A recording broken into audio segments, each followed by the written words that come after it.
The most successful people I know don't try to get rid of their anxiety. They use it.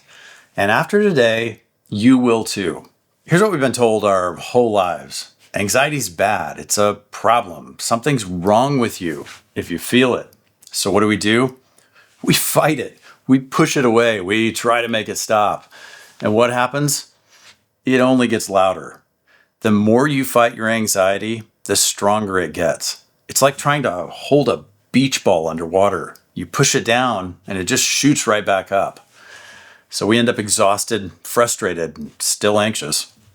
I spent years doing this, trying to be the person who doesn't feel anxiety, trying to power through it, ignore it, meditate it away. None of it worked. Not really. And then I learned something that changed everything. What if we've been looking at this completely wrong? Here's what nobody tells you about anxiety. It's not a bug. It's a feature. Your brain has been running for thousands of years in terms of evolutionary psychology. And anxiety, it's one of the oldest programs in there. Why would your brain keep something that just makes you miserable? It wouldn't. We live in a world that works on the principle of conservation of energy. It doesn't keep things that are not useful around. And your brain isn't stupid. Anxiety exists because it kept your ancestors alive. When they felt that spike of worry, it meant, pay attention. Something important is happening here. Maybe it was a wild animal. Maybe it was somebody attacking from another tribe. Now, let me be clear about one thing.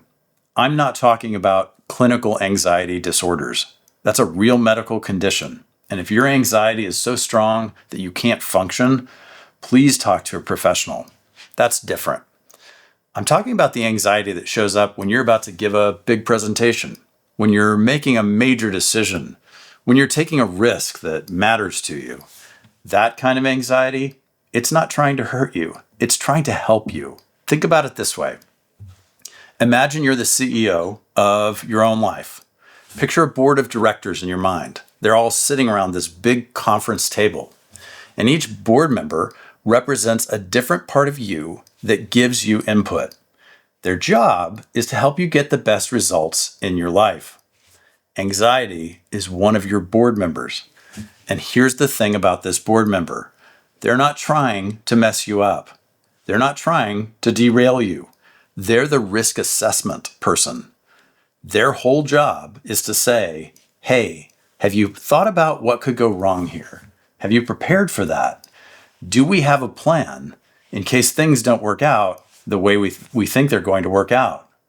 That's actually pretty useful, right? The problem isn't that this board member exists. The problem is that we've been trying to fire them instead of listening to them. And here's what I've noticed about the most successful people that I work with. They don't have less anxiety than everyone else. They have a different relationship with it. When anxiety shows up, they don't panic. They don't fight it. They get curious. They ask, okay, what are you trying to tell me? Because anxiety is information. It's pointing at something.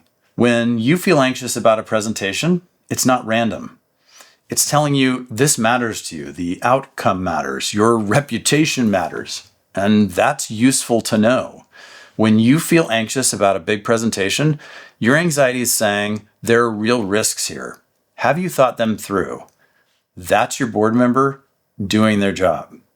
The difference between people who struggle with anxiety and people who use it is simple. Strugglers try to make the board members shut up, and high performers let them speak. They take notes. Then they decide what to do with the information.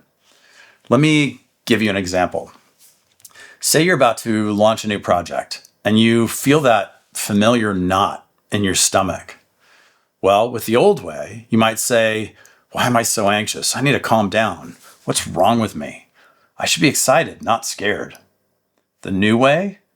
Okay, anxiety is here. What's it trying to tell me? What risks am I worried about? What have I missed? Are any of them real? What can I do about them? See the difference? The first approach fights. The second approach listens. And when you listen, something amazing happens. Your anxiety often goes down on its own because it got heard. It did its job.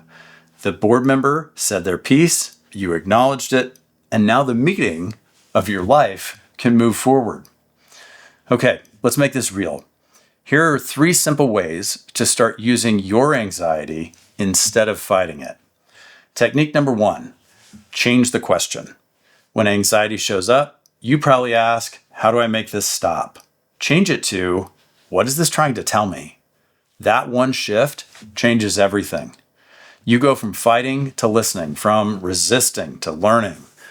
So next time you feel anxious, pause, take a breath, and ask, what are you trying to tell me?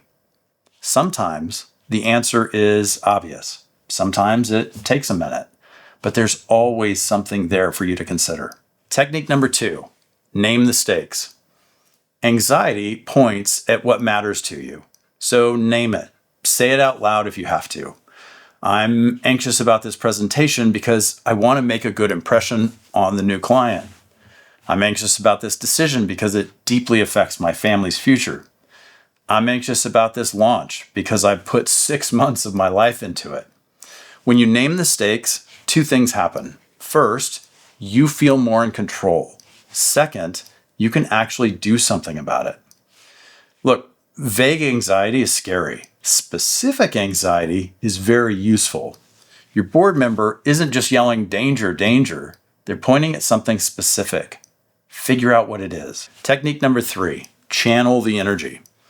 Anxiety comes with energy. Your heart beats faster, you're more alert, you're ready for something. Most people try to suppress that energy. They try to push it down. Bad idea. It just builds up. Instead, channel it. Use it to prepare more. Use it to practice one more time. Use it to make a backup plan for the outcome that you weren't really considering. Your anxiety gave you extra fuel. Don't waste it fighting the anxiety itself. Use it on the thing that you're anxious about. Let me give you an example. The best speakers I know still get nervous before going on stage, but they've learned to channel that nervousness into energy, into presence, into performance. You can do the same thing. Here's what I want you to take away from this. Your anxiety is not your enemy. It's not a flaw. It's not something broken in you. It's a board member doing their job, trying to help. The question isn't, how do I get rid of this feeling?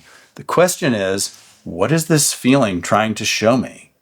Next time you feel anxious, try it. Don't fight, listen.